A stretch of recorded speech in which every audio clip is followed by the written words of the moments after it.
넌 포기하고 싶은 꿈 더 걷고 싶어 until the end of time 지금 난 간절히 원해. Assalamualaikum warahmatullahi wabarakatuh. Perkenalkan, nama saya Nafila Sabdina Jamal, NIM 09105817250003, Prodi Pendidikan Vokasional Seni Kuliner. Baik, pada kesempatan kali ini saya akan melanjutkan materi pendidikan anti korupsi bab ketiga, yaitu faktor penyebab korupsi. Setelah mempertimbangkan variabel internal dan eksternal, korupsi dapat timbul dari salah satu dari dua faktor ini. Faktor internal bertentangan dengan faktor eksternal yang menyebabkan korupsi berasal dari luar karena penyebab eksterior adalah akar korupsi. Faktor eksternal dapat mencakup indikator sosial seperti lingkungan dan atau populasi yang belum sepenuhnya mendukung inisiatif anti korupsi, indikator ekonomi seperti penurunan pendapatan atau gaji yang tidak memenuhi kebutuhan, indikator politik seperti ketidakstabilan politik dan kebutuhan untuk mempertahankan kedaulatan hukum, indikator manajerial dan organisasi seperti budaya, akuntabilitas dan transparansi, dan indikator politis seperti ketidakseimbangan politik dan perluasan kedaulatannya. Faktor penyebab korupsi. Ada banyak faktor yang dapat menyebabkan korupsi, baik internal maupun eksternal untuk individu yang terlibat. Beberapa perilaku korupsi adalah: 1. Sifat tamak manusia. 2. Moral yang tidak cukup kuat untuk mempertahankan hukum. 3. Gaya hidup yang berfokus pada konsumsi. Dan 4. Kurangnya keinginan penuh untuk bekerja. Konsep teoritis. Politik uang adalah fenomena yang terus berkembang seperti penyuapan dalam istilah perilaku korup.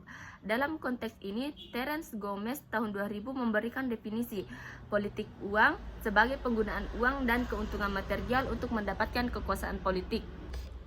Hukum-hukum. Untuk menentukan faktor hukum, seseorang harus terlihat standar perundang-undangan di satu sisi dan persyaratan hukum di sisi lainnya.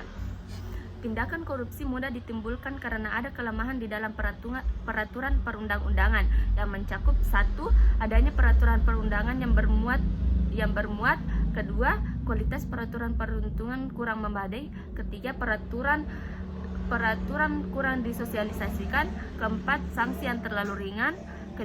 Penerapan sanksi yang tidak konsisten dan pandang bulu. Dan 6. Lemahnya bidang evaluasi dan revisi peraturan perundangan.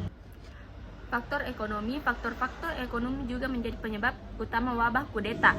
Hal ini dapat dijelaskan oleh pendapatan atau gaji yang tidak memenuhi kebutuhan. Meskipun korupsi meluas di Indonesia sebagai sarana untuk melengkapi gaji pemerintah yang terlalu rendah, Guy J. Pauker tahun 1979 menunjukkan bahwa sumber daya negara tidak digunakan terutama untuk akumulasi kekayaan pribadi yang luas. Selain gaji pegawai yang rendah, banyak faktor ekonomi lainnya telah dikaitkan dengan terjadinya korupsi. Salah satu faktor tersebut adalah ketidakmampuan pemerintah untuk menyeimbangkan anggaran dengan keinginan pegawai untuk melindungi kepentingan dan mata uangnya sendiri. Ada keyakinan luas bahwa korupsi adalah hasil dari budaya causing perilaku-perilaku di banyak negara berkembang. Masyarakat harus membayar uang semir atau pelicin dengan hati yang gembira, misalnya untuk mendapatkan surat izin mengemudi, KTP, dan hal-hal lainnya. Kemudian penyebab korupsi dalam perspektif teoritis. Ketika meneliti penyebab korupsi, determinisme budaya sering disebut sebagai sumber inspirasi. Menurut berbagai teori, perilaku korup terutama merupakan fenomena sosiologis dengan konsekuensi bagi ekonomi dan politik. Kelompok kompromi meliputi mereka yang menggunakan metode untuk mencapai tujuan bersama yang telah disepakati bersama. Sistem sosial tidak hanya memberikan ruang kepada anggota untuk mencapai tujuan mereka, tetapi juga sering menimbulkan tekanan yang mencegah banyak orang dari mengakses atau memanfaatkan peluang dalam struktur sosial karena pembatasan atau diskriminasi berdasarkan ras, etnis, kekayaan, keterampilan, dan faktor lainnya. Faktor internal dan eksternal penyebab korupsi. Korupsi bukan pelanggaran kecil karena mereka lapar. Kejahatan seorang ahli yang tak berdaya adalah korupsi. Ini menentang tetapi liar. Dia menginginkan kekayaan dengan semangat yang besar. Faktor yang berkontribusi terhadap korupsi para penjahat ini berasal dari sifat keserakahan dan kemarahan mereka sendiri. Orang sering sudah memiliki kebiasaan untuk secara terbuka tetapi tidak sadar terlibat dalam kegiatan korupsi sehari-hari.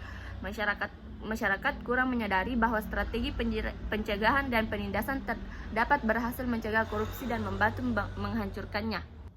Secara umum ada dua jenis pemantauan, internal yaitu pemantauan fungsional dan pengawasan pemimpin langsung, dan eksternal atau pengawasan dari legislatif dan masyarakat.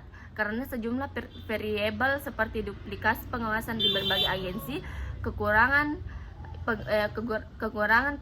pengawas yang berkualitas, dan kurangnya kepatuhan pengontrol terhadap tata kelola dan persyaratan hukum, pemantauan ini mungkin kurang efektif. Baik, itulah tadi penjelasan saya terkait materi pendidikan anti korupsi pada bab ketiga. Akhir kata saya ucapkan Assalamualaikum warahmatullahi wabarakatuh. Pero pogiago 싶은 꿈 Until